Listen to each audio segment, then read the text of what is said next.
This is how silent films are remembered. Physical gags, always good for a laugh. Over in a second.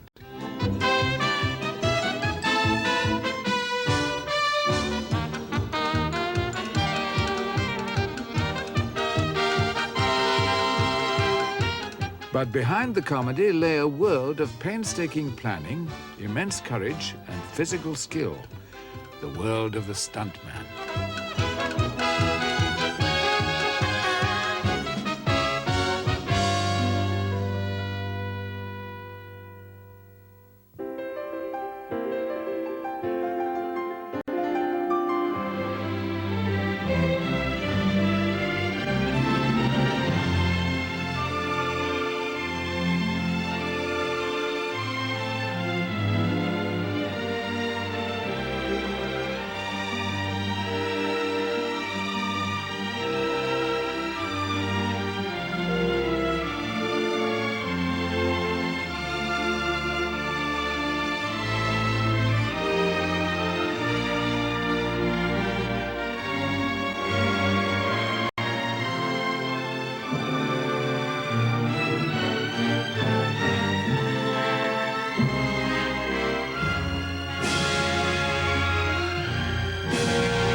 Talking pictures had the benefit of back projection. Actors could ride wild horses in total safety.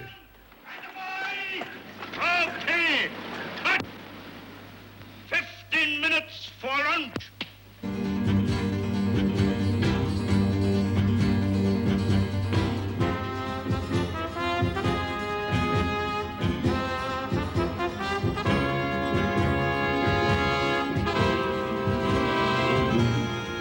In the silent days, back projection had yet to be invented.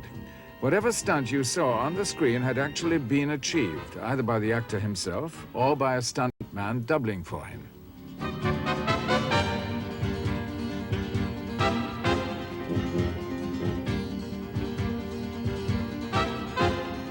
Actor, Monty Banks. Stuntman, Harvey Parry. Monty Banks, Harvey Parry.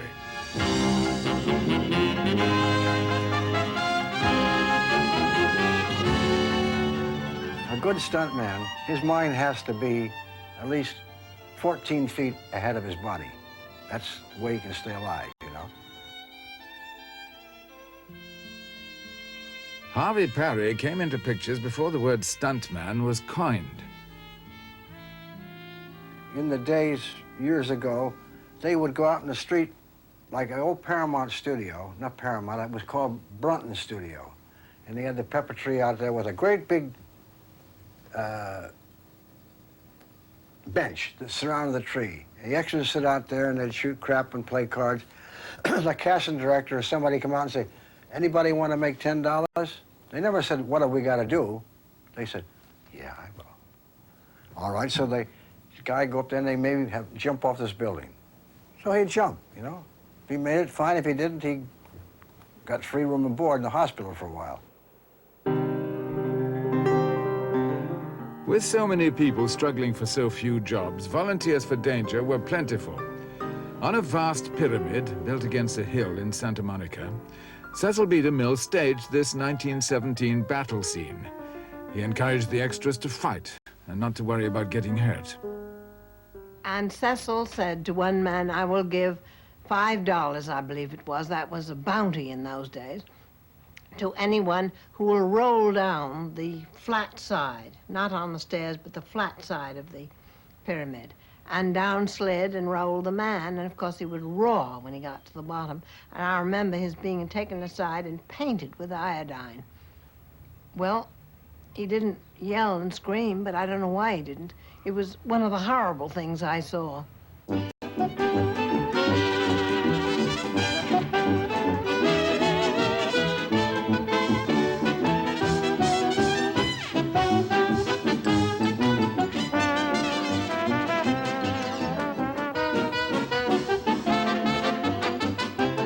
Stunting in the silent days was a job with few veterans. But as the industry grew, it became more organized. High dives up to 60 feet were paid at $1 a foot. Upsetting a wagon, $30. Being dragged through the sagebrush, $20 extra. Motorcycle to plane transfer, $100. But often, stuntmen were on a weekly salary, $150 to do everything.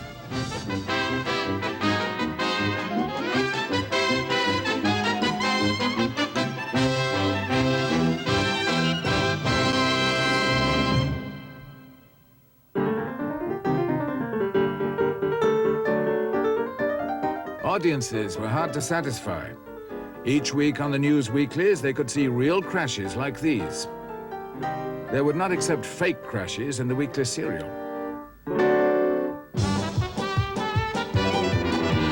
Harvey Parry specialized in car wrecks. That was uncalled for. I couldn't help it. The car just got away from me. Maybe I was going too fast. And it was an old, I think it was an old Winton or something like that, an old car, open car. And I got it broadside, and it went over. Instead of going over, boom, and coming back on its wheels, it went over a couple of times and bounced right across the camera. Cameramen had a keen appreciation of the stuntman's skill. Harvey was the greatest guy behind the wheel of a car that I have ever seen. He would go through windows, over cliffs in a car that defied your intelligence to figure out what he was thinking of, how he was going to survive these damn things. Harvey would take the lead, and he would come out of a cloud of smoke into something he'd never seen before and figure it out in midair. He had the guts of a wildcat. In the old days, when they used the Model T Fords, the brakes weren't worth a hoot, you know. And they used to poop out and do a chasing after 2 or 3 little attempts.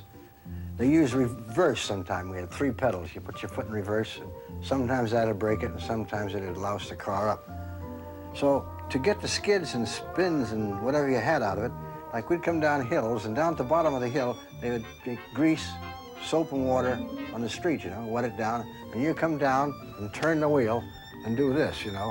You didn't know what the hell was going to happen.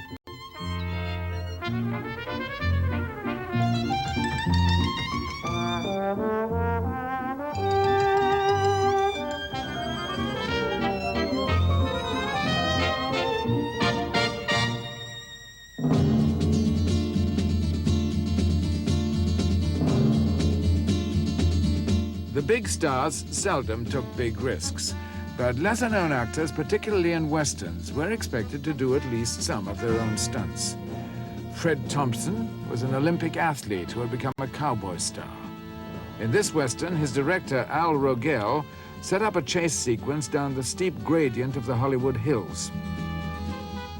We were using the stagecoach, which had run away, and Fred was to pick up the team.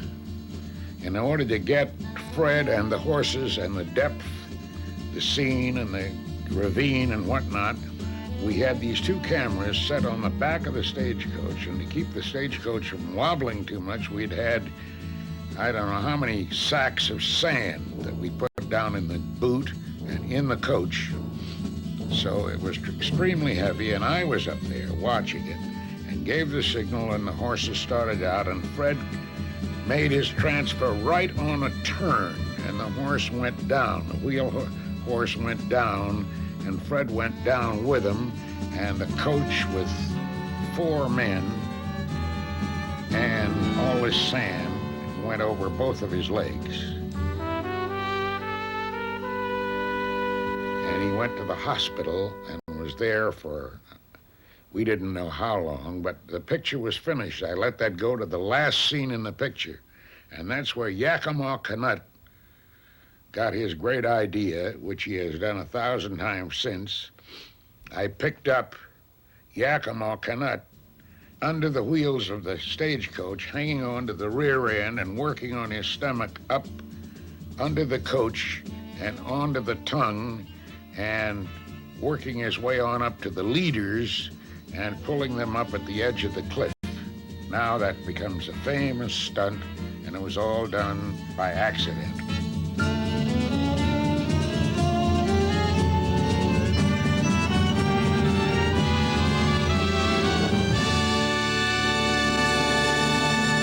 Raised on a ranch, Yakima Canutt won so many rodeo trophies that he was signed for pictures as a cowboy star himself. But what fascinated Canutt were the mechanics of stunt work. When I first went into pictures, there was falling off a horse, upsetting wagons, rigs, what they called a bulldogging, where you'd ride up alongside of a man, grab him, pull him off the horse, go down between the horses. Half the time, horses would step on you and skin you all up.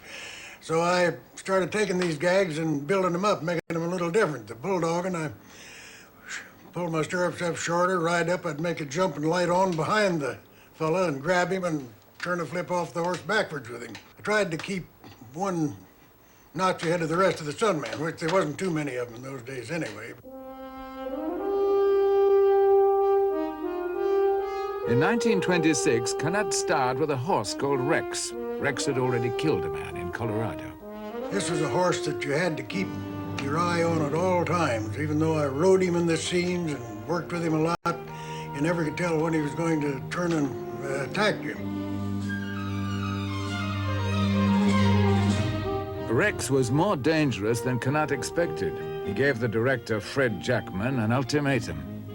I'm going to do the scene under one condition. He'd let me take the horse and take him into the training stable, take him into the arena and work him for 1 hour. And he said, well, what'll you do? I said, well, I'm going to take a billiard cue and a whip. I hope I don't have to use the billiard cue, but when I come out of there, he'll have a little respect for me. And so the director said, well, okay. He owned half interest in the horse. He said, okay, go ahead. So I took him, and this horse, I put him through his work fast. I could making him work faster and faster till I got him angry. And then he turned and charged me, and when he did, I just backed up, sliced him across the nose with this buggy whip, backing up to get my billiard cue. And we come back and we did the scene. He charged in, and every time I'd holler at him, he'd stop.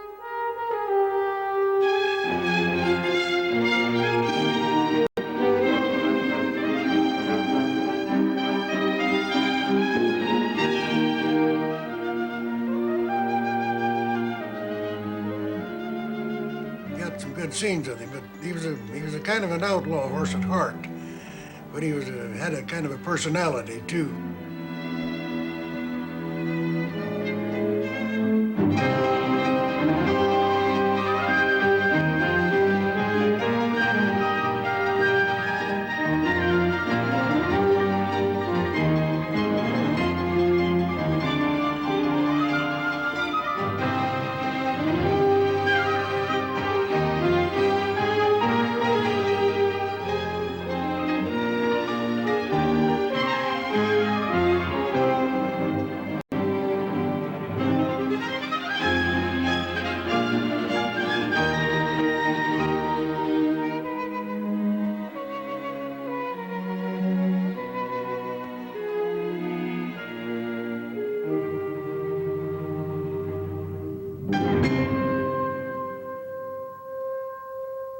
But you see, you had a different breed of cat then than you have now.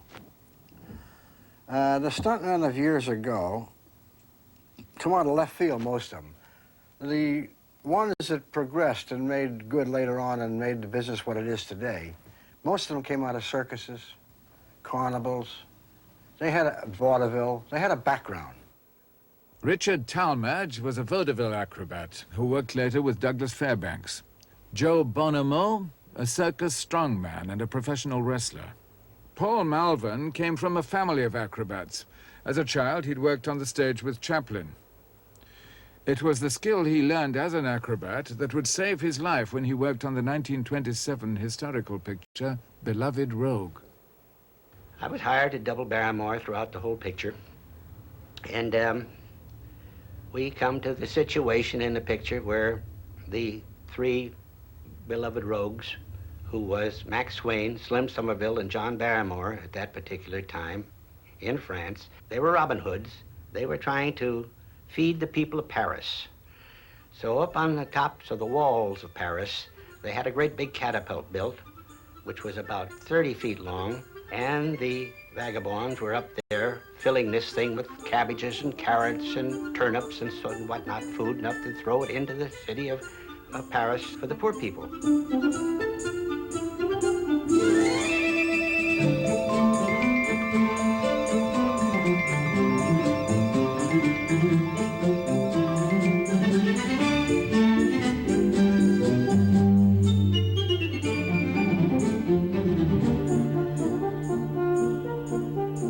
Well, they are drunkards all through the picture, and they flounder around. Barrymore was up in the basket, loading at stuff, and Max Wayne was handing it to Slim Somerville to put the hand up to him, but Slim Somerville goes by and trips the trip, throws it, and throws Barrymore over the city of Paris. He goes through the Bastille windows and lands on a bed and rolls off in front of Marceline Day, who was the leading lady, and that was the sequence of the picture. In the script, it didn't say how they were going to do it or anything. So I go over there, and here's this great, huge catapult thing, bent quarter, down, pulled down, and I thought, oh my gosh. And out there about 50, 75 feet, they got a net, a 50-foot square net. And they said, all right, Paul, get in here. Alan Crosland was directing the picture. He says, all right, Paul, we're ready for this. And he said, get in. He said, we'll shoot you. We do the shot now. And I said, wait a minute, Alan. I said, you intend to put me in this thing and shoot me into that net out there? He said, yes. He said, that's the first shot of the sequence of going over the city of Paris. And I said, well, just a minute now. You're playing with my life. How do you know I'm going to land in that net? And they said, well, just a minute. So they call in the engineers, technicians, and so forth. And they said, oh, hell, Paul, it's all figured out mathematically. And I said, well, it might be mathematically to you. I said, but I'd like to see something done. He said, oh, you're just wasting time. We've got this figured out on the blueprints and papers. I said, well, look, this is my life now. Let's put a sack of sand in. I weigh 165 pounds. Put a sack of sand in there and let's see what happens. Oh, well, all right. Crosland said, okay, Paul, let's put it in for Paul. They put a sack of sand in there and they tripped it. It went 1.5 blocks through the top of the stage. That sack of sand, I said, there goes your mathematics. All to hell, boys.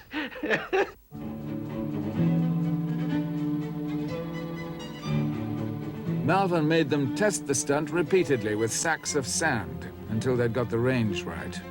Then he did it. But another angle and a further stunt were required. Now that was quite a deal. I had to do an 80-foot net dive, and it was off the top of a stage, and all the way down the top of the stage, they'd have peaks and the tops of buildings built on a side angle. The camera then was placed on a side angle over on the side. So consequently, when I dove off into the net, and they shot it from the angle that they would straighten it out, I was going over the tops of the buildings and the points and everything else. I did that in 2 different deals so that we had showing me progress across the city of Paris. And I got up 15 feet and dove through that. Of course, I had plenty of mattresses on the other side, and dived through the candy window. Now that was the progression of the first catapult over the city in 2 shots, through the outside window. Then they come on the inside and rebuild the candy window, new candy window, and the bed is there. And now I could stand right outside of the window and dive right straight through, down onto the bed, and of course, they'd cut and Barrymore would come in right after that.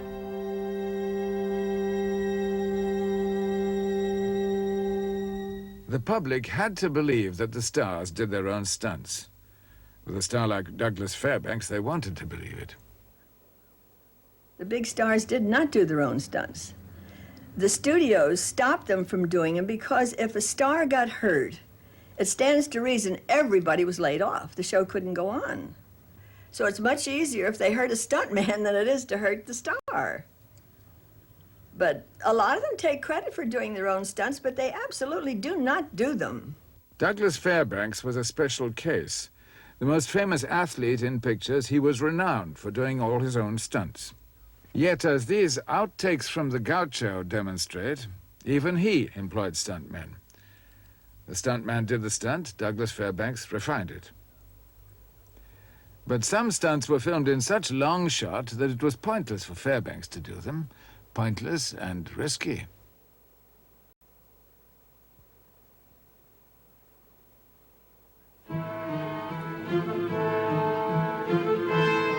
Fairbanks always gave his audiences outstanding value. He combined an enthusiasm for history with a bravura sense of filmmaking.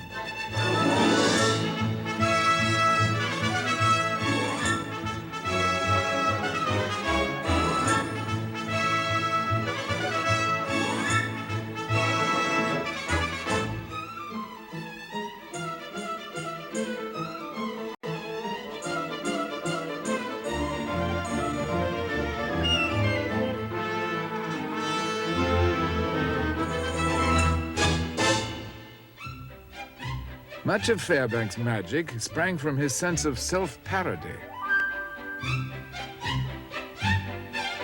He relished the chance to introduce in each new picture more and more ingenious tricks and stunts.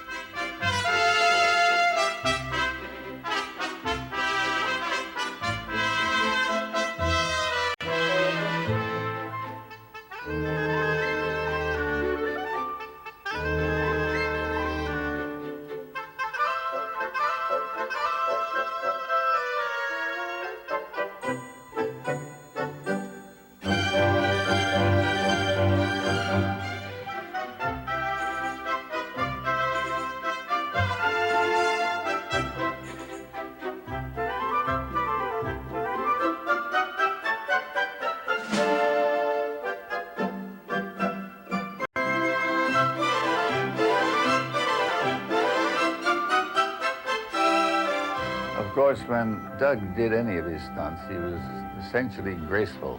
That's the one thing we struggled for, and I insisted on. There was never to be any evidence of an effort on his part. Now, when I did them for him, to show him what was expected, I was necessarily awkward. I weighed maybe 40 pounds more than he did, although I was his height. But I did it by sheer muscular push, while he did it gracefully. If I struggled through the air, he floated through the air.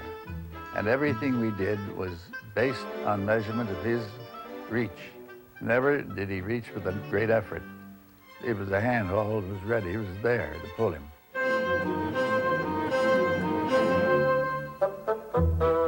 And so when he did these things, it was artistic and based on the fact it was measured. We had stairs specially built so that he would gracefully go up and down them.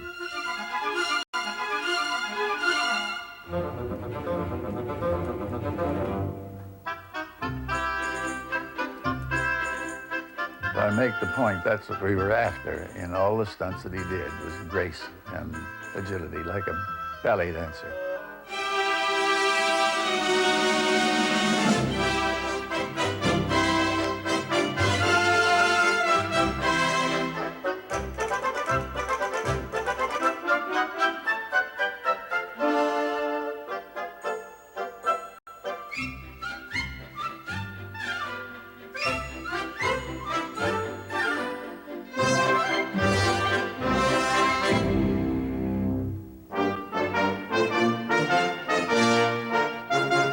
Black Pirate, directed by Al Parker, Fairbanks captured a Spanish galleon single-handed in the new process of Technicolor.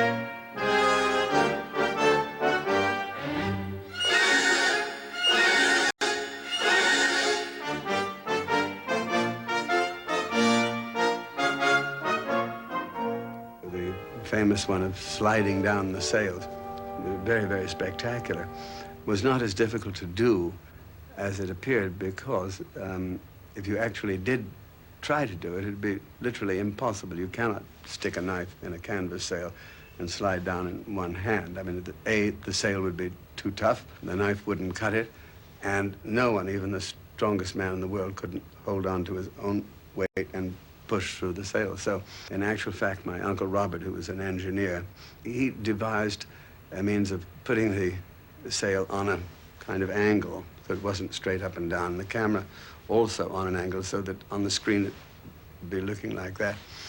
The sail had been pre-sliced and then stitched up invisibly so it was just minor stitching, so it would split anyway.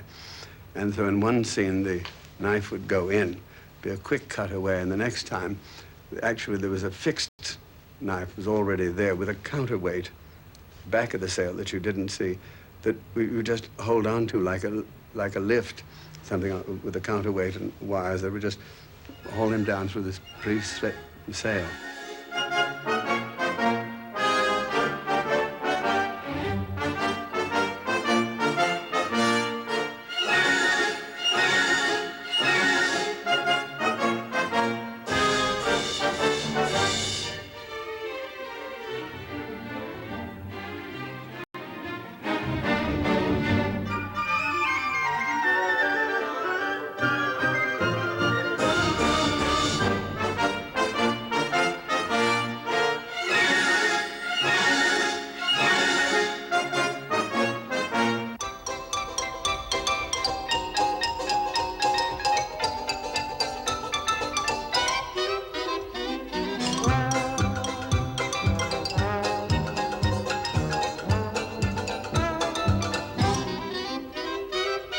In the stunt-crazy America of the 20s, these men and women are risking their lives for money, for thrills, for the newsreels, to publicize a building, to open a store.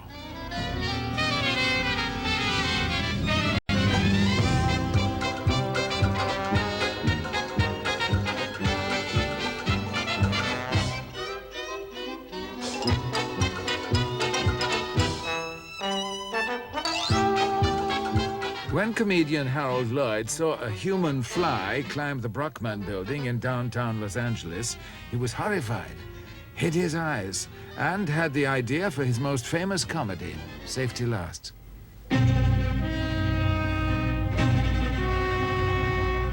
Lloyd played a department store employee facing dismissal who dreams up an idea to save his job and publicize the store. He thinks he's found a professional human fly, but he has to climb the building himself. The film was alarmingly realistic, and many in the audience hid their eyes. In other words, they're up just as high as you see them. People are underneath it at the time we photographed them, but I remember C.B. DeMille, I think you, a great producer, he saw a picture we did called Safety Last, and he came out and he says, you know, Harold, if I hadn't have known that you were just a few feet off the ground, he said, you'd have had me really scared. And I said, well, CB, I said, I got news for you. We were up there.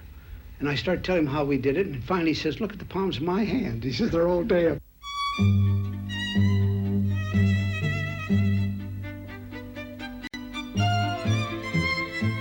The idea that Harold Lloyd climbed the building entirely alone has long been accepted, but he didn't. I doubled Harold, and every precaution that I wanted in climbing the buildings and so forth, anything protection I wanted, I could have. The only one thing I couldn't have was publicity, which was all right with me. I didn't care. What did it mean to me? Nothing. I never mentioned that I doubled Harold Lloyd until Harold passed on. The human fly in this shot is Harvey Parry. This is Harold Lloyd. Lloyd was a capable athlete who achieved a great deal of the climb himself, but he could hardly be exposed to a 100-foot drop. So how was the rest of the climb achieved? Remember, there was no back projection.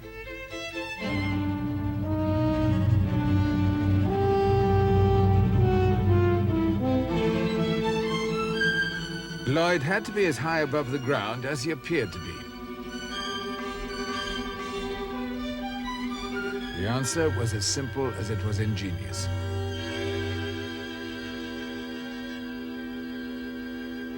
We built a set on top of the 14-story building that would be maybe 2.5 stories in height. Right on the edge, facing in toward the roof of the building. Now, when they photographed it in such an angle that it looked like it was on the opposite side of the street, and you could see all that traffic underneath you. Where if Harold did fall, or I did fall, doing some things that were a little more dangerous that you wouldn't want to do up at 14 stories, we'd only fall maybe 15, 16 feet. and would have pads down there in case he did fall.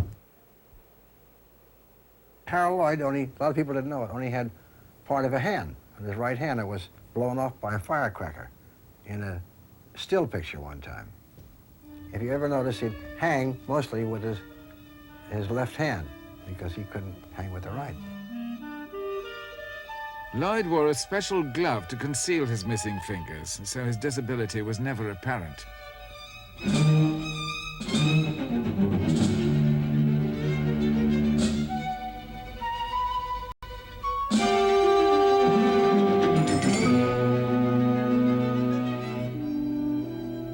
Harold couldn't stand height, although he did safety last and feet first in those things.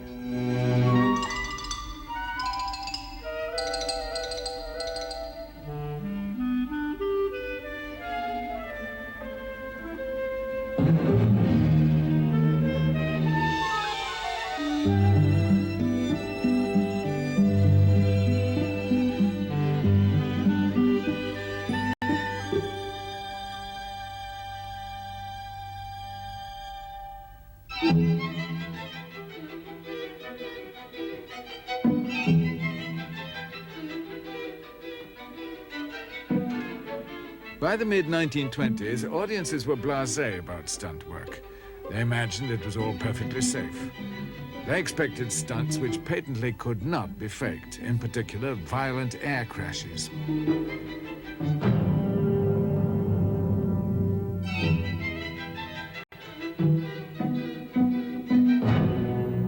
The man most in demand for this kind of work was Dick Grace, who kept this unique roll of film showing the best of his stunts and those which didn't quite come off.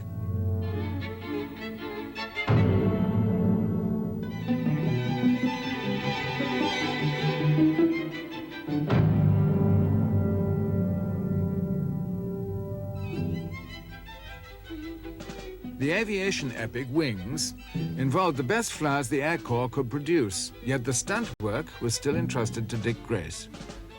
It nearly ended his career. Dick could do anything in a flying thing.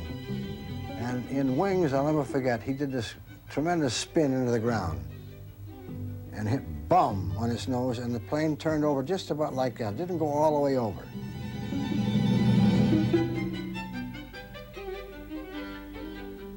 And we all ran over because we figured he may have got hurt, you know.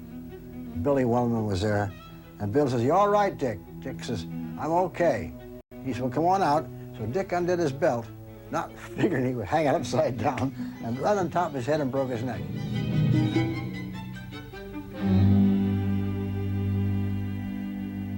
Despite his injury, Grace managed to return to stunt flying for the 1928 war film Lilac Time. He was crazy. He was a marvelous stunt flyer. He and there were a group of them who did the stunts on Lilac Time and in the planes, cracking them up. Colleen Moore played an inquisitive French girl on a farm used as an airfield in World War I.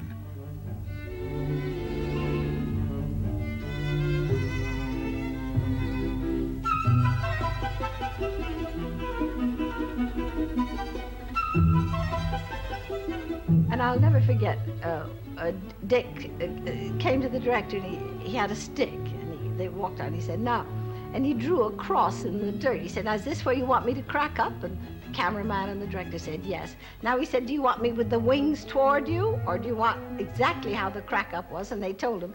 And he took a little saw and he began sawing this plane apart. And then he went up and came down and cracked exactly as he said.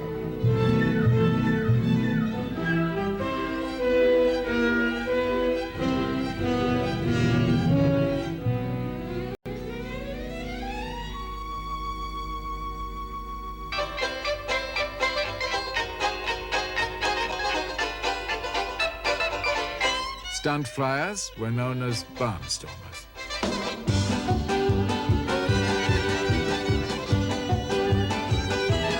The newsreels, always looking for action, were ideal screen tests for the most daring pilots and wing walkers.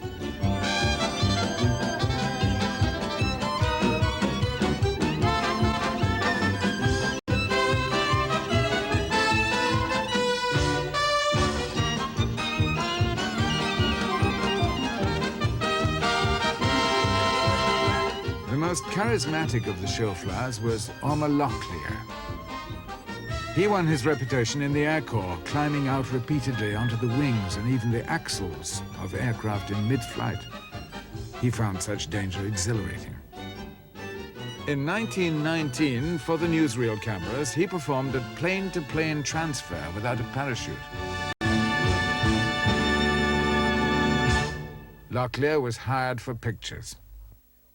This Ormer Locklear was a very popular man, very interesting man, very daring young man, and he took all the stars up. And every time he came to the studio, I succeeded very tactfully in avoiding him, you see, because I was scared to death of the guy. I wasn't scared, but I wasn't particularly interested. I was having too much fun on Earth. So he stopped me in the hallway and he said, "I know, you're Leatrice Joy." And I knew who he was, you know, and I made like I was very weak and about to die, you see, so he wouldn't think I was too robust to take up there. But anyway, he said, "You know, you're the only star. Now, come on now, let's make a day of it." So I said, "All right." So he said, "Right now." So I said, "All right." So we went out. And this plane, of course, when you see the ones of today, if you can catapult yourself back to a little cracker box, so help me heaven, with two single seats, one in the front and one in the rear, you see. And I got in this thing, and we started zooming up like that, you know, and I, as I said, I always controlled myself in a moment like that, and I said, "Now you're in it, now you enjoy it, you know, and just be your age, you know." And he made an eminent curve, one of those things like that, you see, and then the reverse of it, and all those kind of things. And I thought I had had enough, you see, so I made some kind of gesture to him, and I did this, meaning, take me down, you know. I was throwing in the sponge and giving up completely because I'd had enough of it. And he did this to me, and I thought, "What's he so happy about taking me down?" And all of a sudden, he zoomed up, and he went into the most daring of any of those stunts, the falling leaf. You go down and down and down till you practically pick buttercups, you see, and then he stops. And he ran to the back of it and he picked me up and he said, "Congratulations, you're the only star with guts, Miss Joy. You're the only one who asked for the falling leaf. Yum, yum, yum, yum." And I didn't have the courage enough to say, that was my sponge I was throwing out, you know. Locklear was particularly interested in an actress called Viola Dana. I looked at this great big handsome man, and he looked at me and he said, "Would you like to go up with me?" I said, yes, I would. I'd love it. And he had green eyes, too. And I want to tell you, we looked at each other, and up I went with him in one of those old jennies. I afterwards found out, well, that was it. I guess we fell in love immediately.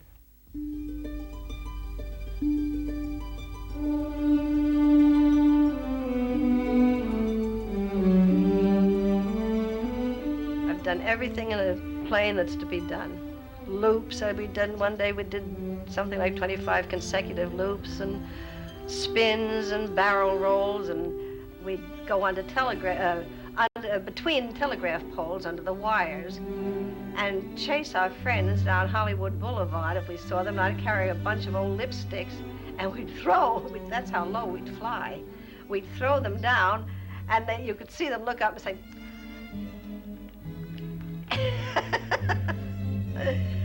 of course, I think they got after him, too. He had to leave town. He hid out for about a week.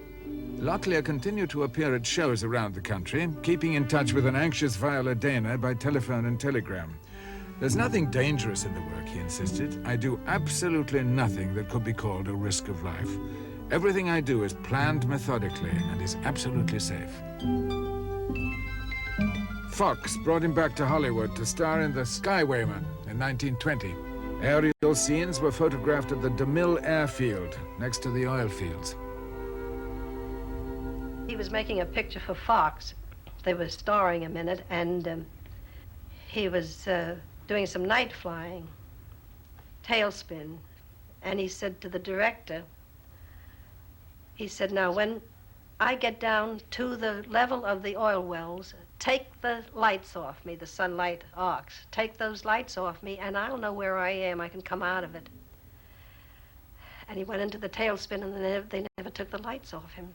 And, of course, into an oil sump. I guess there was practically nothing left of him because those jennies, you know, they're very fragile. Somebody picked me up I started to run for the plane, and somebody said, grab her and take her home. And I guess I was just kind of crazy. I couldn't believe what had happened. And when you're young, those things are very shocking. I don't even like to talk about it. Fox rushed the Skywayman into release and announced that a share of the profits would be given to the families of Locklear and his co-pilots. 10%. 2 years later, Universal made a serial called Around the World in 18 Days. Aerial stunts were increasingly popular with audiences and increasingly hazardous for the men who tried them, like Gene Perkins. And I was at Universal working with Perkins, and they had an episode in which, at Marshfield, they wanted the Perkins to come across in an airplane and drop down and give the girl who was on the top of the train some documentary papers or so forth. So they had hired some fellow with an old Jenny plane with a rope ladder on it to go out and come around, and I was doubling the girl on top of the train. There was a young pilot carrying passengers at the field, and Leo Nomis was flying for me to do the change, and if you do it right, it looks simple, because you come up behind the train and set the man right down on it. But the pilot has to watch, because there's an air turbulence, and it'll make the plane, you know, if you over-control, it'll wipe back and forth. So this kid didn't know it. He went to Universal and all the studios, and told them that he was a stunt pilot, that he had flown the plane change for me, and so naturally they accepted that. And so they hired him. Well, of course, the fellow went around, circled around the train. Train was doing about, I guess, 45, 50 miles an hour up there by Marshfield. And instead of going behind the train and coming up the back end of the train, he came straight across the side. Now, Perkins, instead of standing in the bottom rung of the rope ladder, he hung. Of course, Gene hadn't been a regular plane changer. He didn't know these things. So when they went to do it, he climbed down on the end of the ladder. And when you do that, you don't hang at the bottom rung, because if they don't get, you have to pull back up again. So what I would do is take 2 holts, you know, and I'd come down, and if he didn't get close enough, I'd come back up and rest my arms. Well, he went down so low that he hit the windows of the train, and they dragged him across the top of the train. And when the plane got over on the other side in a bank to try to get up, his ribs were broken, and he couldn't climb back. And Gene shook his head. He couldn't hang on, and he turned loose and fell in a plowed field. And his legs, bones went through his shoes into the ground, and it looked like he was standing knee-deep in a hole. Then they wanted, later on, in that particular serial, for me to go out here to a semaphore on the railroad tracks and match up the fall. And I said, I don't remember reading anything about this in here. And they said, no, but they said, well, we want to pick it up where Perkins fell and went down. I said, you know, he got killed in that. And they said, yes, you know, we just go ahead and pick it up right here. I said, you don't pick it up with me, because I'm not going to jump off of there and double it and do it for you. And which I didn't do, because I didn't think it was cricket, so to speak.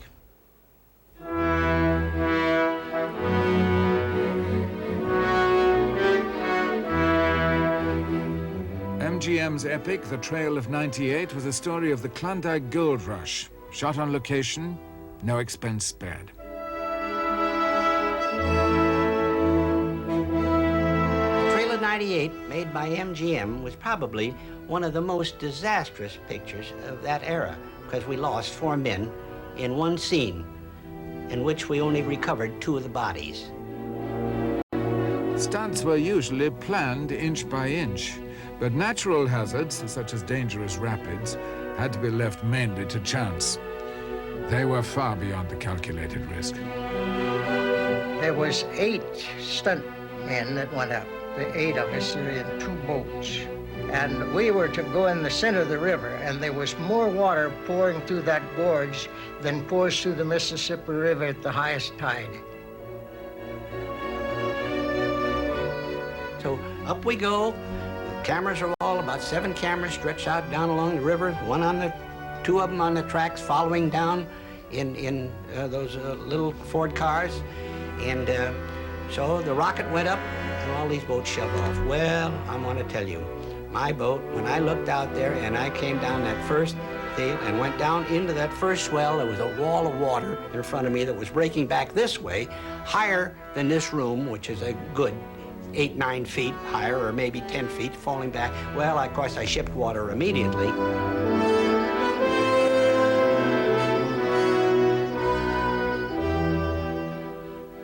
We were in the center of the stream, and the waves were like breakers in the surf. And we were going 35 miles an hour because the camera were on a Ford car with flange wheels, and they ran down a railroad track right down the gorge. And they had to go 35 miles an hour to keep even with us. And I had oak sweep oars in there. I had 3 or 4 of them in there. I was on the sweep oar in the back. And to try to hold that boat straight, it got about 1.5 feet to 1 foot of water in it. And I lost control, and those sweep oars would just break. I was just bending them, trying to keep that thing straight. Well, of course, all boats were going over, and men was going out, down, and everything. It was just a catastrophe.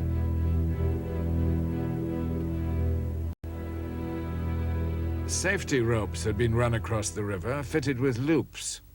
The second unit director was supposed to arrange for the loops to be reinforced with wire, which would hold them open. But he didn't. There was no loop in the end. When it done, it just wound up, and it's like a hard twist rope with frozen stick. So the 2 men that grabbed the rope, when they slid on the rope, they slid down to the end of the rope to get the loop because their hands are cold, and they come down and there's nothing but a frozen, twisted rope, and they couldn't hold on from the ice water on their hands, and they had to turn loose. So they tried to start swimming to shore, and one man, he made it. But he made it part way. And the other man, we saw him going right on down the stream, and there's a big boulder size of a small bungalow that the water would hit and spew up over, and he went into that, and it hit and knocked him, and we knew he was dead. And he went on down into the glacier lake. I finally got the boat landed ashore. Not landed, but got out of it and let it go. Then we started searching for help anybody that was stuck. And we found men here and found men there. Well, we searched for 10 days. We finally found 2 of the bodies. But we never did find Red Thompson's body because what happens in that ice water, when the body sinks, the gas doesn't form and they never rise. So we never did find Red's body. So that was the heartbreaking part of it, because I had gotten him the job. I had recommended him because he was a good type for a certain man. And I thought, well, now if I hadn't gotten him the job, he'd have still been here. But that's part of the hazard of the game.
Yes, dear, you know, just different day, just a different day.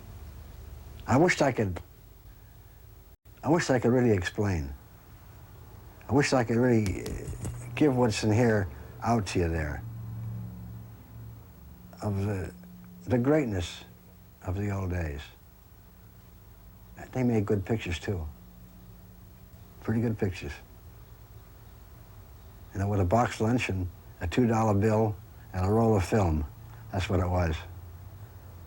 But it was great.